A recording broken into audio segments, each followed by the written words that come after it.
आप सभी को जय मसीह की। आज परमेश्वर के वचन में आप सभी का स्वागत है। परमेश्वर पिता आज अपने वचनों के द्वारा आप सबको बहुत ऐसे आशीष को दे। पिता परमेश्वर अपने वचनों के द्वारा आपसे बोले और बातचीत करे। आज हम लोग जकरिया की पुस्तक 13 अध्याय को अध्ययन करेंगे। इससे पहले कि हम 13 अध्याय में जाएं, हम मत्ती 26 उसका 31 को पढ़ते हैं, जहाँ इस प्रकार से लिखा है, तब यीशु ने कहा, तुम सब आज की रात मेरे विषय ठोकर खाओगे, क्योंकि लिखा है, मैं चरवाहे को मारूंगा और झुंड की भीड़ तितर बितर की जाएगी। और यीशु मसीह ये जो बातें कह रहा है, ये उसके क्रूस के बलिदान होने से पहले अपने चेलों से कह रहा है। उसके पकड़वाए जाने से पहले यीशु मसीह कह रहा है कि किस तरह से आज की रात मुझे क्या करेंगे, लोग पकड़ेंगे और मुझको प्रताड़ित करेंगे, मुझे कोड़े मारेंगे, मुझ पर थूकेंगे, मेरी निंदा करेंगे, और तुम लोग ये सब देख करके ठोकर खा जाओगे और तुम मुझे छोड़ करके चले जाओगे। परंतु जकरिया के पुस्तक में यही वचन को पहले से लिख दिया गया था। जकरिया के द्वारा इस बात को बता दिया था परमेश्वर की मैं अपने स्वदेशीय पुरुष को क्या करूंगा, अपने चरवाहे को क्या करूंगा, मैं मार डालूंगा। बोलता है, इस प्रकार से लिखा है कि सेनाओं का यह वाणी तलवार मेरे ठहराए चरवाहे के विरुद्ध, अर्थात जो पुरुष मेरा स्वजाति है उसके विरुद्ध चल, तू उस चरवाहे को काट, तब भेड़ बकरियां तितर बितर की जाएगी। और यही वचन उसने यीशु मसीह ने अपने विषय में मत्ती 26 अध्याय के 31 में कहा। और यीशु मसीह इस प्रकार से कहता है कि तुम मेरे विषय में ठोकर खाओगे। आज ठोकर खाने वाले लोग कौन है? क्योंकि परमेश्वर ने हर एक बात अपने वचन में लिख दिया।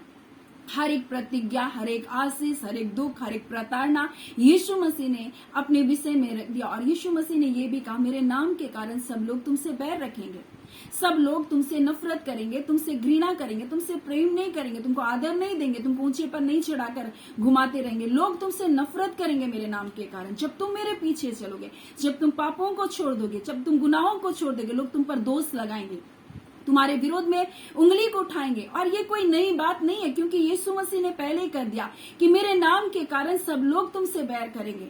फिर हम क्या करते हैं, जब ये दुख, ये मुसीबत आता है, तो प्रभु तेरे पीछे चलने से तो मुझको इतना दुख हो रहा है, इतना पीड़ा हो रहा है, हम ठोकर खा जाते हैं। और ये ठोकर खाने वाले लोग कौन है, इसके बारे में हमें मत्ती में मिलता है, जो हमको 13 अध्याय में मिलता है। और ये पथरीली भूमि के बारे में लिखा है। और लिखा है, पथरीली भूमि में क्या क्या बोया गया, और वह है जो वचन को सुन करके आनंद से मान भी लेता है, पर अपने अंदर जड़ न रखने के कारण थोड़े दिन का और उस वचन के कारण क्लेश और उपद्रव होता है, तुरंत ठोकर खा जाता है।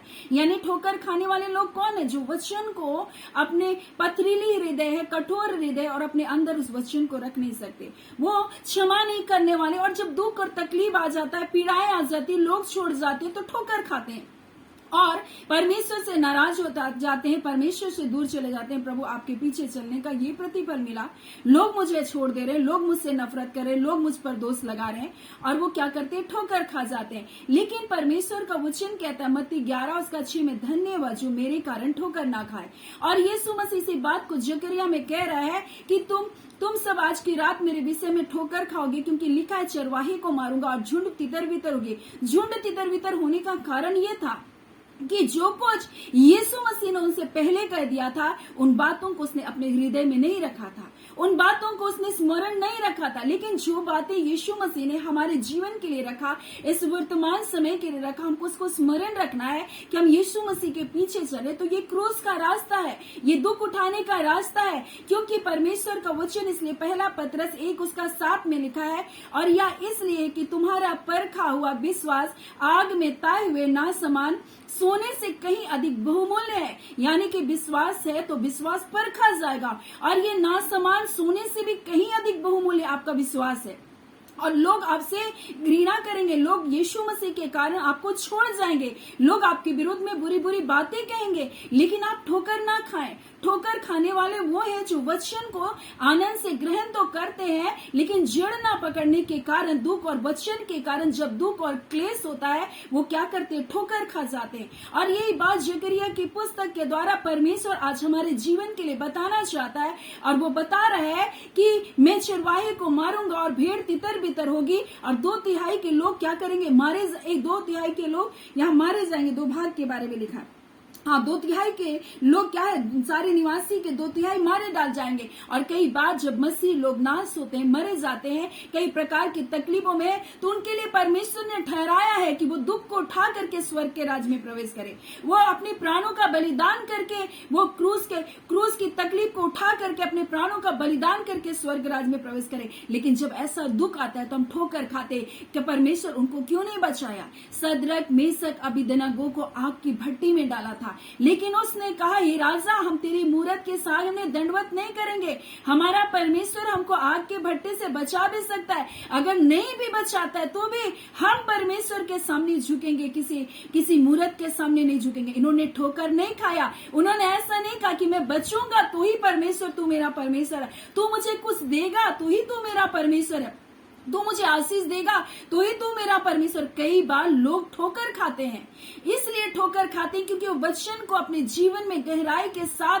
जड़ नहीं पकड़ता, क्योंकि उनका जीवन कठोर है। वो सिर्फ आशीष पाने के लिए परमेश्वर के पास आते हैं। और जकरिया में इसलिए इस वचन को लिखा कि 1/3 को मैं आग में डालकर ऐसा निर्मल करूंगा जैसे रूपा निर्मल किया जाता है, और ऐसा जांचूंगा जैसे सोना जांचा जाता है। अब जानते हैं चांदी को, असली चांदी की पहचान क्या है? आप उसके पास चुंबक को लेकर के जाएंगे, वो चुंबक में कभी भी नहीं चिपकता। और अब जानते हैं चांदी कैसा होता है? चांदी, शुद्ध चांदी, बिल्कुल नम्र होता है। वैसे ही परमेश्वर हमको ऐसा जीवन बनाना चाहता है जहां संसार की बात नहीं हमारे जीवन से चिपक ना सके, अभिलाषाएं हमारे जीवन से चिपक ना सके, वासनाएं हमारे जीवन से चिपक ना सके। इसलिए परमेश्वर हमको दुख की भट्टियों में डालता है, परमेश्वर हमको तिरस्कार से लेकर जाता है, परमेश्वर हमको अपमान से लेकर जाता है, ताकि आगे चल के जब हम वहां से एक चोखा सोना बन करके निकले, तब एक चोखी चांदी बन करके निकले, तब संसार की बातें हमारे जीवन को आकर्षित ना कर सके, हम संसार की ओर चिपक ना सके, हम संसार के तरह चुंबक के समान उससे चिपक ना जाए। इसलिए परमेश्वर हमको क्या करता है? रूपे के समान परमेश्वर का वचन कहता है हमको निर्मल करता है, हमको शुद्ध करता है। परमेश्वर अपने वचन के द्वारा हमको उन तकलीफों के द्वारा, हमको दुखों के द्वारा उन रास्तों पर लेकर के चलता है। और परमेश्वर बोलता है मैं तुम्हें रूपे के समान निर्मल किया जाएगा, और ऐसे जांचूंगा जैसे सोना जांचा जाता है, आग की भट्टी में उसको तपाया जाता है। और यही बात परमेश्वर ने यूसुफ के साथ किया, जो हमको मिलता है भजन संहिता में। परमेश्वर का वचन 105 में इस प्रकार से लिखता है, और लोगों ने उसके पैरों में बेड़ियां डालकर उसको दुख दिया, लोहे के संकलों में उसको जकड़ा गया, जब तक कि उसकी बात पूरी ना हुई तब तक परमेश्वर का वचन उसको कसौटी में कसता रहा। बोल रहा है, और ये कसौटी क्या है? कसौटी एक छोटा सा गहरा सा पत्थर होता है जो स्वर्ण, आभूषण और बहुमूल्य पत्थरों को परखने का काम आता है। और ये वचन है जो उसको परख रहा था, ये वचन है जो परमेश्वर अपने वचन में उसको क्या कर रहा था? उसके सांचे में उसको ढाल रहा था। और लोग उसको दुख दे रहे थे। बचपन में दर्शन देखा था, वो प्रधान बनेगा, वो ऊंचे पर जाएगा जहां उसके भाई उसको दंडवत करेंगे, लेकिन वास्तविकता में कुछ दिखाई नहीं दे रहा था। गड्ढे में पड़ा था, संकलों में जकड़ा था, लोगों के द्वारा अपमान किया गया था, दोष लगाया गया था व्यभिचार के लिए, हर प्रकार के दुख से होकर यूसुफ गया। लेकिन वो परमेश्वर के वचन में बना रहा। उसने अपने जीवन में उन सच्चाई और खराई के साथ अपने जीवन को जिया। उसने किसी के साथ दगा नहीं किया, उसने किसी के साथ धोखा नहीं किया। वो अपनी सच्चाई, अपने खराई पर बना रहा। और एक समय ऐसा आया जब उसके भाइयों को उसको दंड देने का था, फिर भी अपने भाइयों को उसने माफ किया। दाऊद के सामने साउल को परमेश्वर ने लाकर खड़ा कर दिया। साउल राजा के वस्त्र के छोर को काट करके भी दाऊद पछताया। परमेश्वर उसके हृदय को देख रहा था।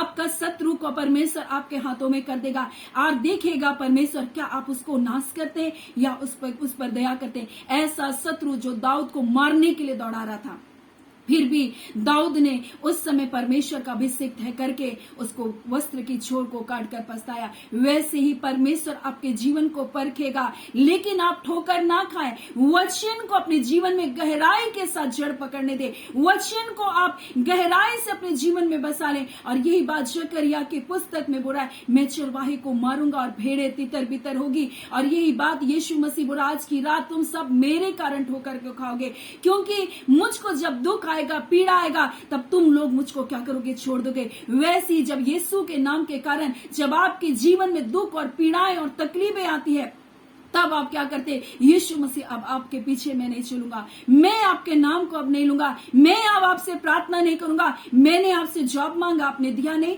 मैंने आपसे चंगाई मांगा आपसे को दिया नहीं। परमेश्वर आपको परख रहा है, क्या आप उस परख में खरे निकल रहे हैं? आप अपने विश्वास को बनाए रखें, हर परिस्थितियों में अपने विश्वास को बना करके रखें। पहला पत्रस 1:7 में यही तो लिखा है, इसलिए कि तुम्हारा परखा हुआ विश्वास उस ताए हुए नासमान सोने से भी कहीं अधिक कीमती है, बहुमूल्य है, बेशकीमती है। परमेश्वर बोला, और यीशु के प्रकट होने पर वो प्रशंसा, महिमा और आदर का आप कारण ठहरेंगे। और जब यीशु मसीह जब आएगा आपको लेने के लिए, तब उसके सामने आपकी प्रशंसा होगी, उसके सामने आपकी महिमा होगी, उसके सामने आपको आदर दिलाया जाएगा। इसलिए संसार के आदर के लिए, इस संसार के मान और सम्मान के लिए आप कभी भी ना रोएं।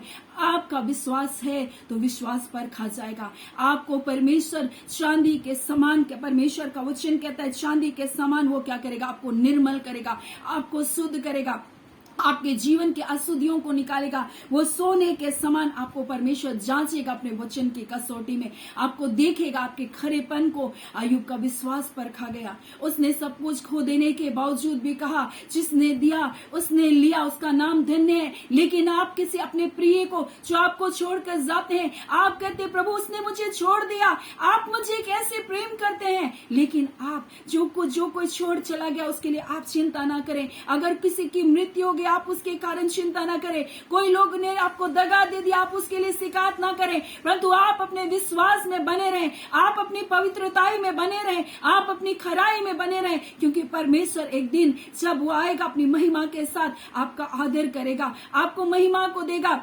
आप सोच रहे परमेश्वर आपके विश्वास को परखता है। आपने देखा सदरक मेशक अबेदनगो का विश्वास परखा गया, यीशु मसीह स्वयं उस आग के भट्टे में उनके संग रहा। आपने देखा कैसे यूसुफ का विश्वास परखा गया, उसने उसे बंदीगृह के दरवाजे को उसके लिए खोला और उसके मिस्र का प्रधानमंत्री बनाया। आपने देखा दाऊद का विश्वास परखा गया और उसको जंगल से मारे मारे फिरते हुए से उसको परमेश्वर ने उसको सिंहासन पर आसीन कराया, उसको यहूदा इजराइल के बीच में राजा बन करके ठहराया और परमेश्वर ने उसको एक महान राजा बना दिया। वही परमेश्वर आपका परमेश्वर आप यीशु मसीह के नाम के कारण ठोकर ना खाएं। यीशु मसीह ने पहले से सब बातें कह दी, मेरे नाम के कारण सब लोग तुमसे बैर करेंगे, लेकिन आप यीशु मसीह के संग रहें। वो जीवित ईश्वर, वो सच्चा ईश्वर, ना बदलने वाला ईश्वर, वो ना कभी आपको धोखा देगा, ना आपको छोड़ेगा, ना आपके साथ कभी छल करेगा, ना आपके साथ कभी दो रंगी बातों को करेगा।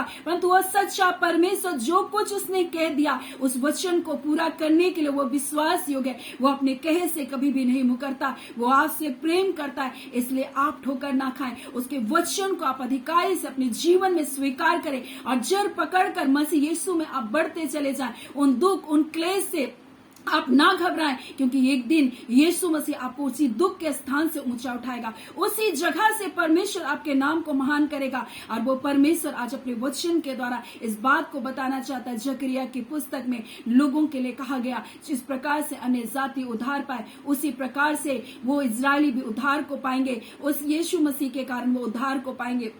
और इस बात को कहा, और मैं उनके बीच में से झूठे नबी, झूठे भविष्यवक्ताओं को क्या करूंगा, नाश कर दूंगा। और इस बात को बता रहा है कि अब मैं उनको ऐसा ताऊंगा और ऐसा निर्मल करूंगा जैसे चांदी निर्मल किया जाता और जैसे सोना जांचा जाता। और उस समय वो मुझसे प्रार्थना करेंगे और मैं उसकी सुनूंगा। जब आप जांच से खरे निकलेंगे तब परमेश्वर आपकी प्रार्थनाओं को सुनेगा। और इसलिए उसका वचन कहता है कि तुम जाकर फल लाओ और तुम्हारा फल बना रहे, ताकि तुम जो कुछ मांगो तुम्हारे लिए क्या करेगा, हो जाएगा। यानी कि आपके अंदर परमेश्वर की आत्मा का फल इन विपरीत परिस्थितियों में बना रहना है। और जब ये फल बना रहेगा, आप जो कुछ मांगेंगे वो सब कुछ परमेश्वर आपके लिए करेगा। आपको क्षमा करने वाला हृदय बनना है, आपको धीरज धरने वाला हृदय बनना है, आपके अंदर प्रेम का हृदय होना है। आप जब ऐसे आत्मा के फलों से भरे रहेंगे, आपका फल जब बना रहेगा, आप जो कुछ मांगेंगे वो आपके लिए हो जाएगा। और यही बात बोला, जब मैं उनको परख लूंगा तब वो मुझसे प्रार्थना करेंगे,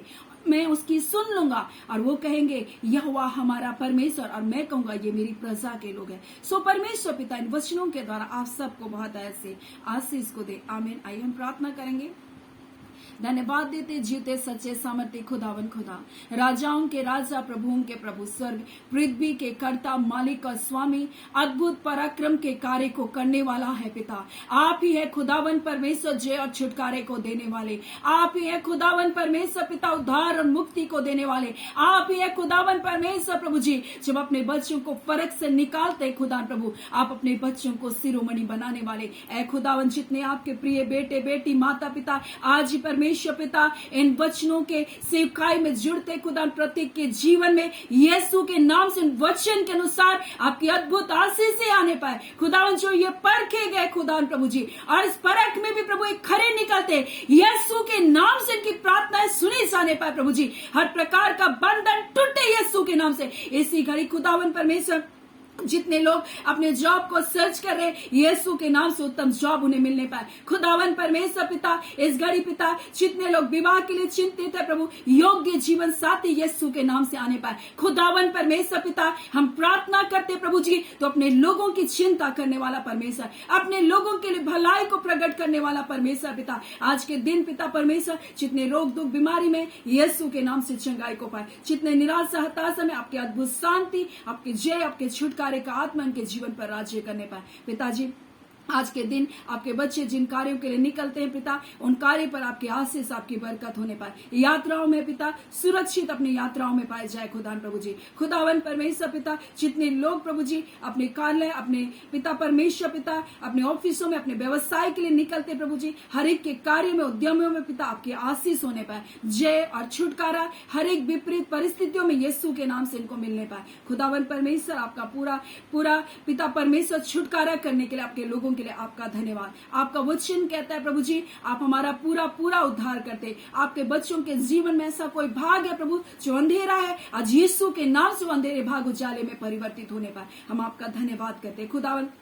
हर एक अधूरापन इनके जीवन से जाता रहे खुदावन प्रभु। आप पिता परमेश्वर ने संपूर्ण कीजिए और अपनी महिमा से इन्हें परिपूर्ण करके अपने पिता परमेश्वर अपनी महिमा को इनके जीवन में प्रकट कीजिए। हम धन्यवाद करते पिता, अपनी प्रार्थना सुना, प्रार्थना आपके बेटे यीशु के नाम से मांगते, दया से अनुग्रह से ग्रहण कर लीजिएगा। आमीन। परमेश्वर पिता आप सबको बहुत ऐसे आशीष को दे। आमीन।